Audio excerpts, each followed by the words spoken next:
This is Global Order. I'm Hindol Sengupta. Ambassador Rajiv Dogra is with me today.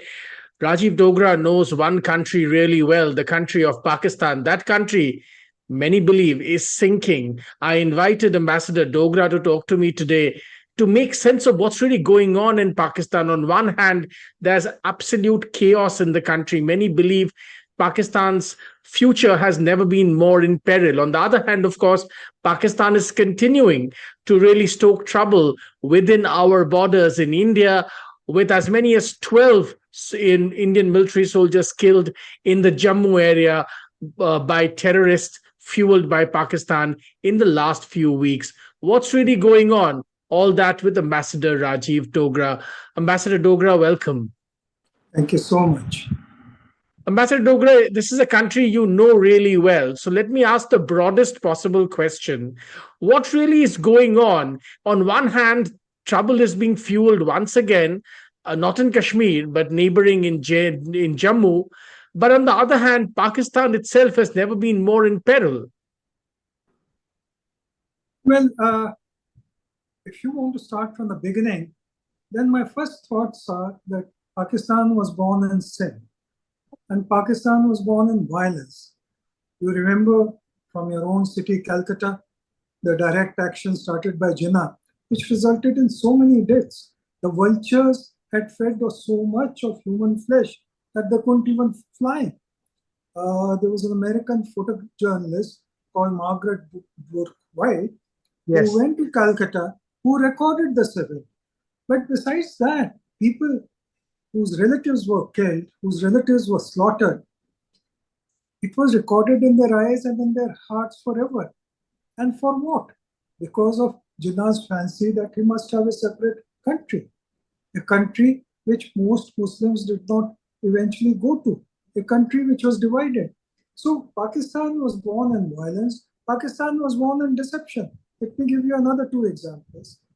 NWFP, so-called NWFP at that time, which now is Northwest Frontier Province, so to speak, yes. Yes. They did not want to join Pakistan.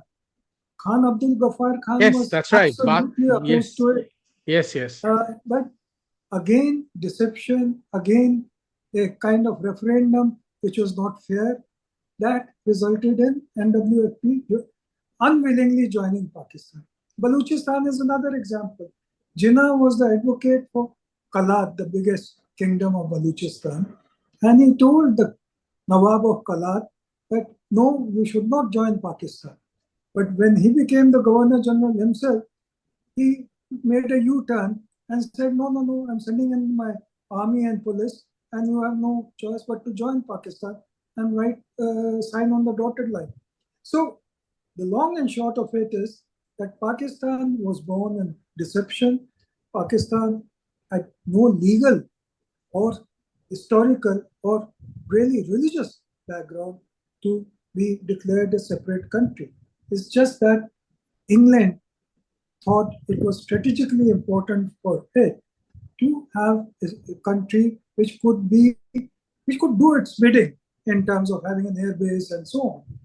Now, England became a much reduced country after the Second World War, and Pakistan became a confused country. It continues to be confused. One of the raison d'etre of holding Pakistan together is its feeling that it is strategically important to the big powers. First, it was the US, supported by England. Then it became the Arab world. Now China is the big daddy for Pakistan. And to say that it is the wrong party, that it is the smaller country which is being wronged by a bigger country called India, it has to devise new means.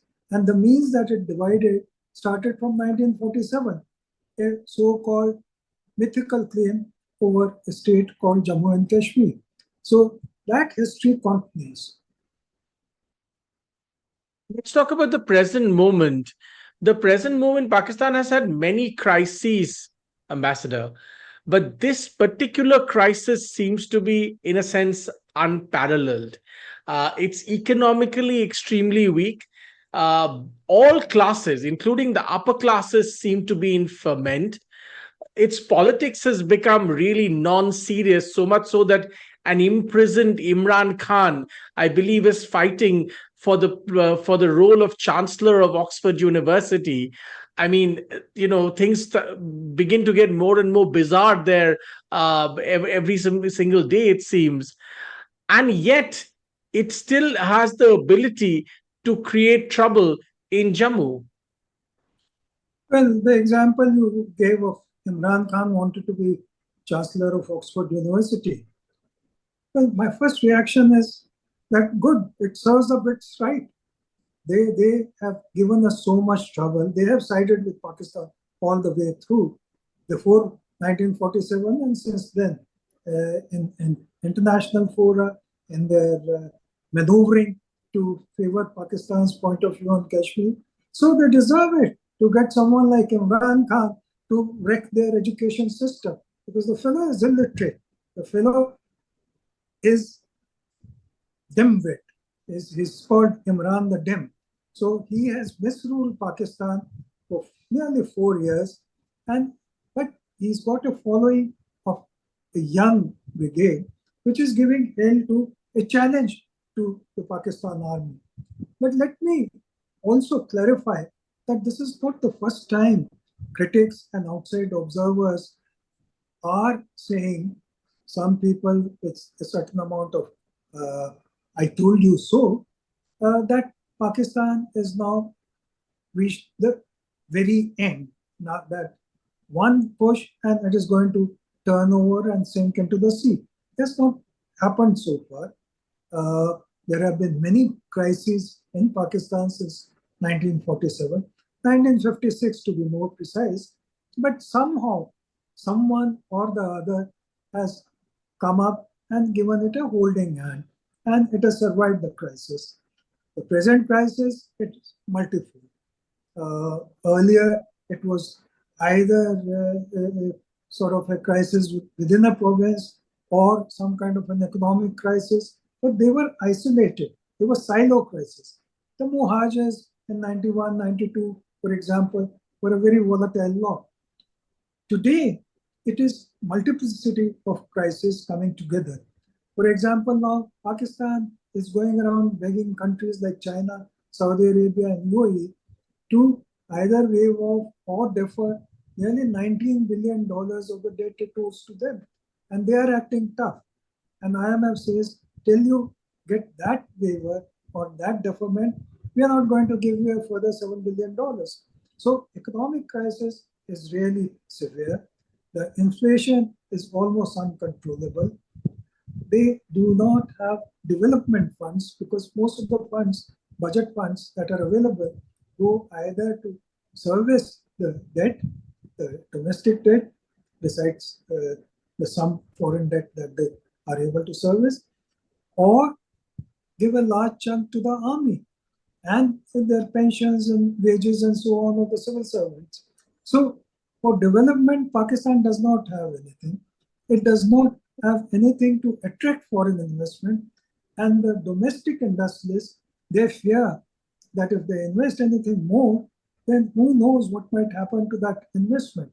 So to top it all, there's another crisis which has been growing for quite some time.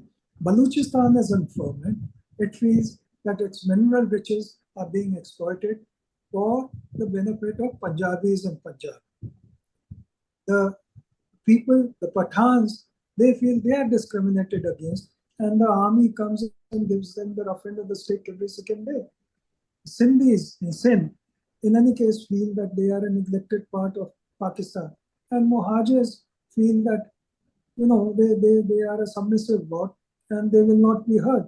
So there are multiple crises going within Pakistan at the moment, but for that to boil over, you need a focal point. That focal point is missing. Earlier, some people thought Imran Khan was the focal point. So when he was in prison, there was a mini revolt of sorts, including at the Lahore cantonment, as you know. But that fizzled out. Army is not firmly in control, but army is angrily in control. So it does not want Imran Khan to come out of the jail.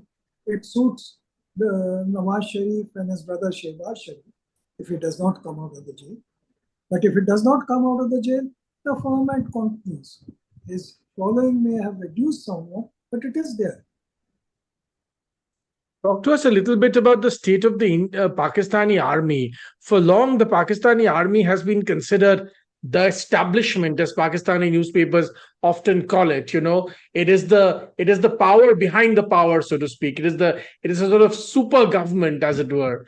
So now this establishment today, by common consensus, even among Pakistanis, is more shaky than it has ever been in Pakistan's lifetime. It is more critiqued today and criticized today openly than it perhaps ever has been. It continues to do its nefarious activities, not just with India, but also within Pakistan, kidnapping people, making people disappear, all kinds of things. And yet, there is a more vocal opposition to the army than ever before, as seen, Ambassador, in the last Pakistani national elections. What's going on there? Well, you're right that establishment now is more or less army. It has been so ever since Zia took over. But there's one big difference. Earlier, establishment meant army plus the feudal lords. Today, army is certainly the establishment, but it has a challenge. It has two challenges. One, the disgruntled youth. They cannot find employment in adequate numbers, and they feel that the country is being governed to the point of no return. The third element in all this mix is the extremist element, the Taliban in a broad sense. Now, they are also some kind of an establishment in Pakistan. So if feudals have gone out of the picture, there are two new entrants, the youth, middle and lower middle class youth, and the Taliban, the extremist part. They are spreading. Both of them are angry. But there should be one qualification. Army is not down and out, and especially the present army chief. He was not one of the regular cadre officers. He did not come in through, let's say, our NDA and IMA counterparts in Pakistan. He came in through what is called the officer training school. So there is that complex. And he is also not one of the upper middle class types who joined the army. So there are army officers who are not entirely aligned with him, who do not see him in a favorable light, but that makes him all the more unpredictable. And the result is what is happening in Jammu now. So anyone else, for example, his predecessor, the reports are that he was shaking in his legs when the Balakot strike took place because he knew what escalation would mean in terms of conflict or a war. But this man is so convinced that he must prove his worth that you cannot say the direction that he will take. For example, what is happening in Jammu at the moment, around Jammu, is a provocation of a very, very severe kind. We've lost so many army soldiers and officers that it hurts. It is beginning to hurt the common Indian. So there would be some kind of a response at some stage or the other if this continues any longer. But I don't think the present army chief, General Munir, is really going to think it through in this manner. I've lost you. I've lost you, sir. This is very interesting perspective, Ambassador, because here's the interesting thing. A lot of people are asking, why is this provocation happening in Jammu? Because many of the forward posts of Pakistan in that region can easily be successfully assaulted and taken care of by India. Now, and that would, of course, mean an escalation of some sort. But is Pakistan looking for that escalation? Because, in a sense, it would give them a bloody nose. But and therefore the logic of this kind of behavior in Jammu is not very clear. But like you're pointing out, the army chief is perhaps somebody who needs this as validation for himself. Well, that is certainly the broad point. But I think we need to go back once again quickly into the beginning, that means 1947. When Pandit Nehru saw provocations besides the tribals coming into Kashmir, uh, the Pakistani soldiers used to come across into the Indian side, behead Indian soldiers, tie them by ropes and drag them across before killing them. Now the same pattern continues till now. At that time, Pandit Nehru, I think I've written it in my book, Where Borders Bleed, and referred to some other incidents in India's World, another book of mine. Pandit Nehru at that time wrote, and I've reproduced it, that this cannot go on any longer. I must go across, my soldiers must go across and take out the route once for all. But then in the next sentence, he says, that may mean war. And I don't think we should enter into a war with a new state. Now, I don't think our dilemma has changed very much.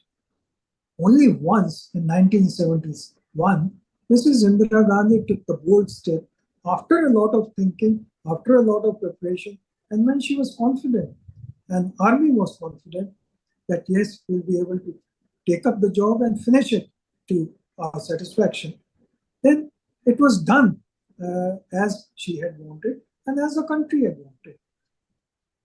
Now the picture is different because Pakistan is supported through and through by China. Earlier, Pakistan was supported and encouraged by America, but to a limited extent. Today, it is a full cooperation. For example, there are these reports that the communication equipment being used by terrorists in the Jammu region cannot be broken into.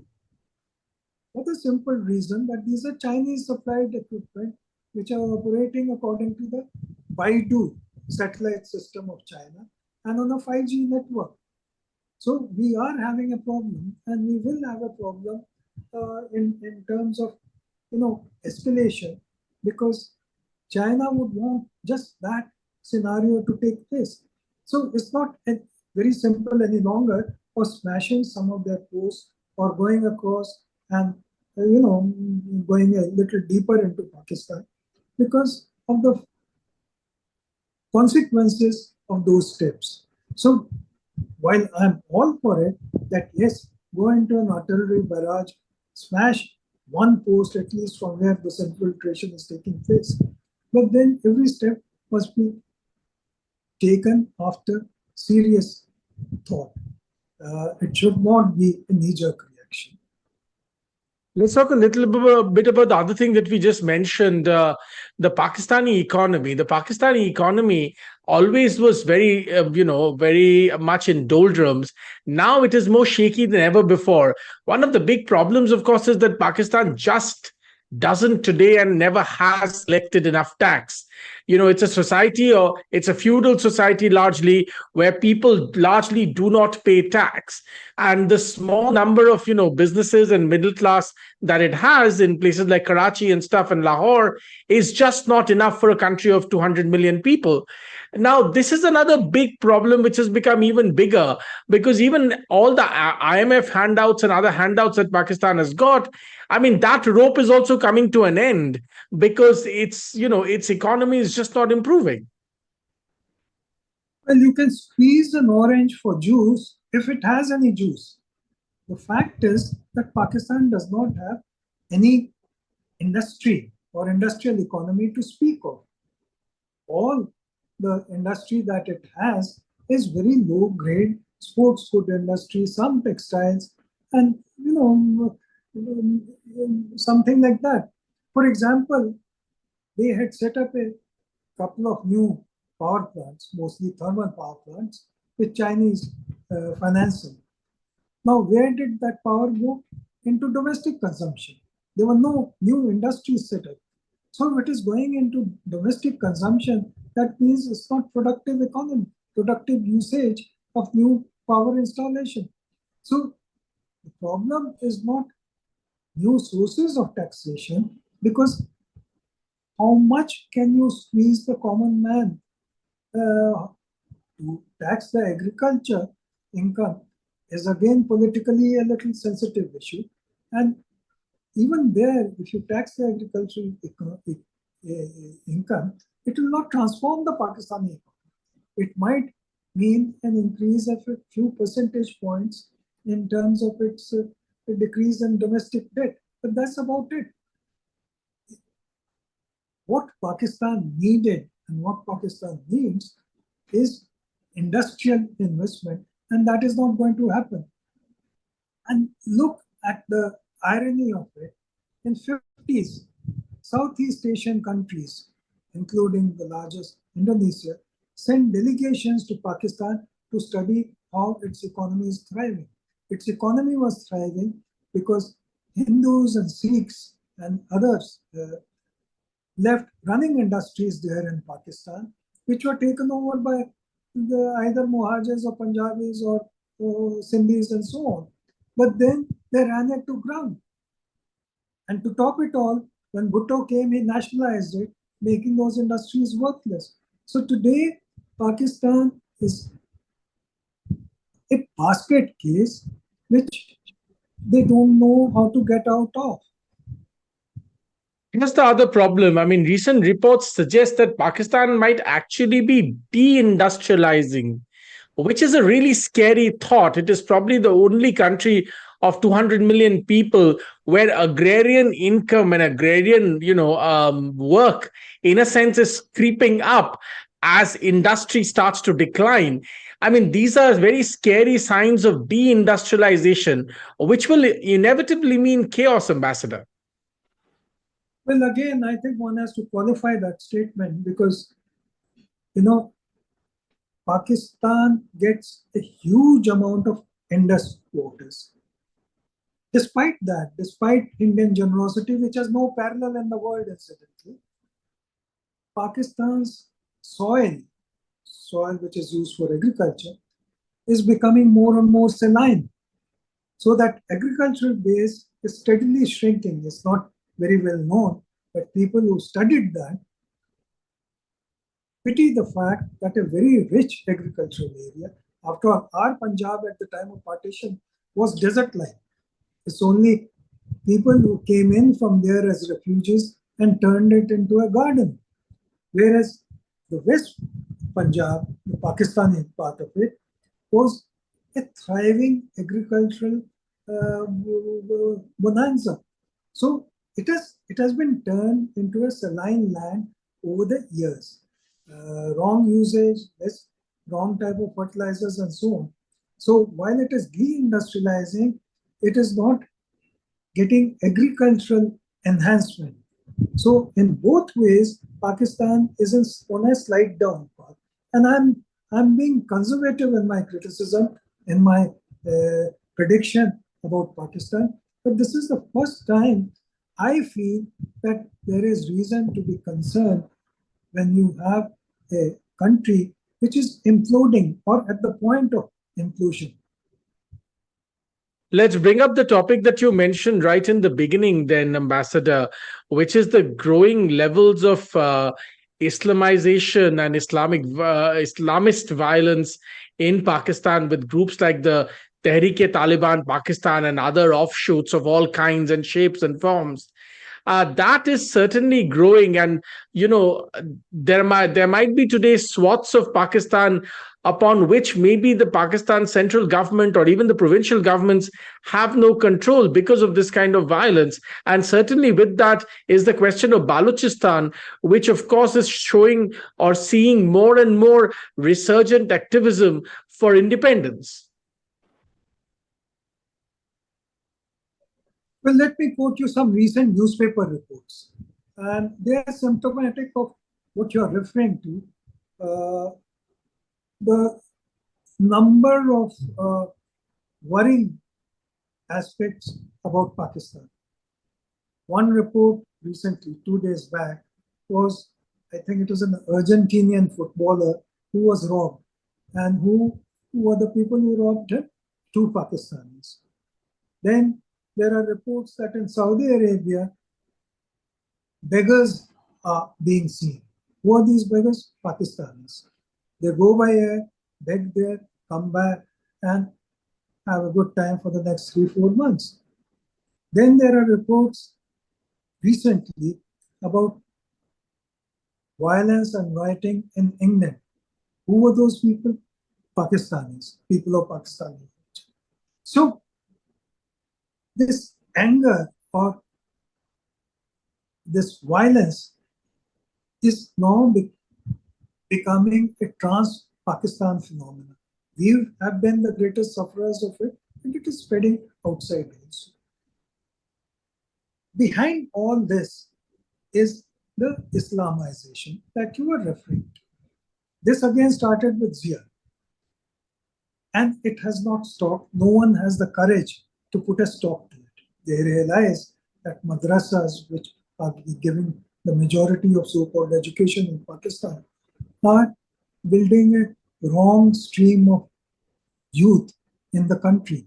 But they can't do anything to stop it because of the hold of Jamaat-e-Islami and other Islamic parties on the society and in the country. This despite the fact that countries like Saudi Arabia and UAE are taking the other path. They are moving away from Islamization. So Pakistan, on the other hand, is moving into darkness. And one result of that is growing discrimination. You mentioned Balochistan. Balochistan is an age-old case of discrimination. They do not want all these prohibitions which Islamization enforces, but they're helpless. Same is the case with the Pathan part of Pakistan. In fact, there have been demonstrations over the last week against heavy-handedness of military and police. So there are parts of Pakistan which are really being ruled like an alien state. And someday this is going to boil over. Since we're on the topic of Balochistan, I cannot but ask the question that, all of this, including many parts of Balochistan, are areas through which the great CPEC is passing. And the Grand CPEC, the China-Pakistan Economic Corridor, part of Belt and Road that passes through Pakistan and stretches from Xinjiang all the way to Gwadar. This was supposed to be one major alternative route for China to resolve its infamous Malacca dilemma on how to sort of, transport its goods, across the high seas, so to speak, to find an alternative route. Now, this passes through Balochistan. Balochistan is in turmoil. This has been going on for a long time. The Chinese, new reports say, are not putting in any more money into CPEC. Whatever money they did put in, I mean, a large part of it has just disappeared. The projects have stalled. What's really going on? And even though the China-Pakistan relationship and all-weather friendship, so to speak, as both parties keep saying, especially the Pakistanis keep saying, the CPEC failure is a big failure for China, isn't it? No, I think we had misunderstood Chinese intentions about CPEC. China was very clear right from the beginning. In fact, if you were to read my book, Wartime, I've detailed it, that how we have been taken in by the optics of it, that it is a great economic corridor, that goods will start flowing, that oil will start flowing. Oil does not flow on roads. Oil flows through a pipeline. Where is a pipeline? Gas does not flow on roads. So Chinese never wanted that road to be a commercial alternative to Malaccas or whatever. It was a strategic intention. And they've got that road for strategic purposes.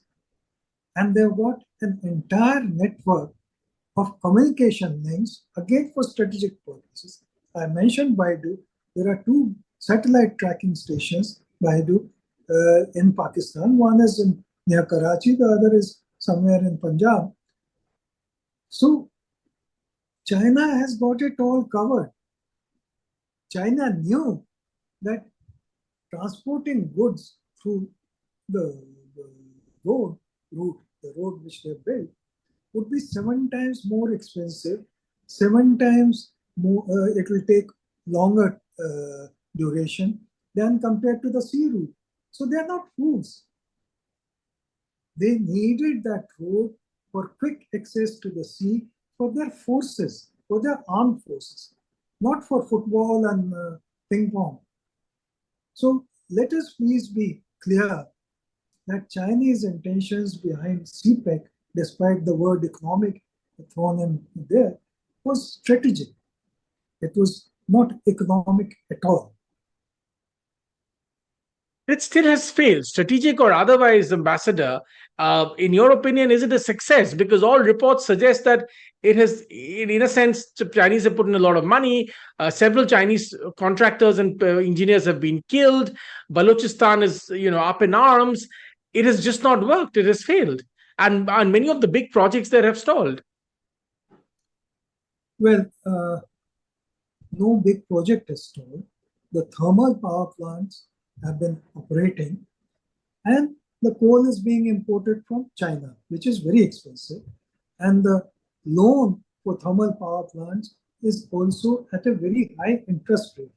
So the only thing that has stalled is Pakistan's progress, because it does not have the money to repay the loans that it has foolishly taken. And the thermal power plants, as I said earlier also, are not being used for productive capacity, industrial capacity building. It is being used to switch on the air conditioners. Now, that is not going to get Pakistan anywhere. So China has not failed. And please also remember, when a big power, for example, America has spent billions and trillions of dollars in various projects. All projects don't take off. But there's a purpose to it, there's a strategic purpose to it. Even if 1 in 5 takes off, America feels that it is a risk worth taking. So similarly, China, we may feel, has failed because of the unrest in Balochistan, Gherao happening right now, in Gwadar by Baluch and so on. But please, the real test will come if and when China and Pakistan or China faces a conflict situation. Vis-a-vis any country, I'm not naming a country, but that is the time when China's investment will be tested, whether it's strategic investment in that along the CPEC route has paid off. And I'm saying it with a lot of responsibility. Let me ask you one last question then about this. Do you think that the loans taken by Pakistan puts it in a similar situation as Sri Lanka found itself? I mean, this is one more debt trap for Pakistan, and Pakistan legendarily is not very good at getting debts off its shoulders. So will this mean one more enduring debt trap for Pakistan? Well, Sri Lanka, please remember the amount of debt it had taken from China was much smaller. That's right. Secondly, Sri Lanka had also to pay a pound of flesh in terms of giving a huge part of its territory to China on a 99-year-old lease. And China has also ensured that its submarines and ships get regular docking facilities in Sri Lanka. So Sri Lanka may have got off at the moment, but its problems were much smaller. Pakistan, on the other hand, is indebted in a huge way, not just to China, but also to Saudi Arabia and UAE. So, if at all there were some magic solution, it would mean giving up a part of Pakistan to China, which again is not without precedent. After all, it gave up a part of J&K, which belongs to India, to China in 1963. That's right. Pakistan is quite experienced at giving up its territory, not just to China, but to others also, to Bangladesh, for example. That brings me to my last question, Ambassador. In this conversation, we have painted a very dire situation for Pakistan. Of course, with the caveat that often Pakistan has bounced back with some support or the other. I mean, the Americans have just given them another $100 million and so on and so forth. Small as the amount may be, it's still a minor lifeline for Pakistan to sort of, keep gasping for breath. But having said that, since the situation is rather dire, where does that, I mean, what future do you think, or where does that put Pakistan's nuclear weapons? Do you think Pakistan's nuclear weapons are at risk? Well, Pakistan's nuclear weapons came under a threat in 2010 when the Taliban were just about 40 or 50 miles short of Islamabad. So That's there right. was a real threat that, it could fall into their hands. The second thing is that Pakistan also transports disassembled nuclear weapons by trucks on a regular basis as a safeguard against a sudden attack by some country or the other. That truck could break down. That truck could get into the wrong hands.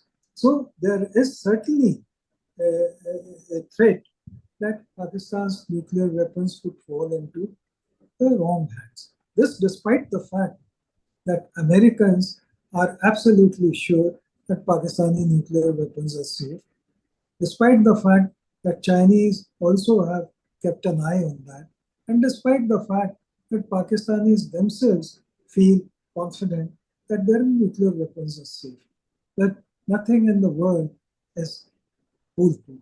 And in Pakistan's case, fools sometimes reign supreme. Ambassador Rajiv Dogra, we'll have to leave it at that. We're out of time, but thank you very much for a lot of clarifying insight and piercing analysis of Pakistan's real situation at this point in time, including its situation with China, America, and of course with India. Thanks very much for your time. Thank you. A pleasure.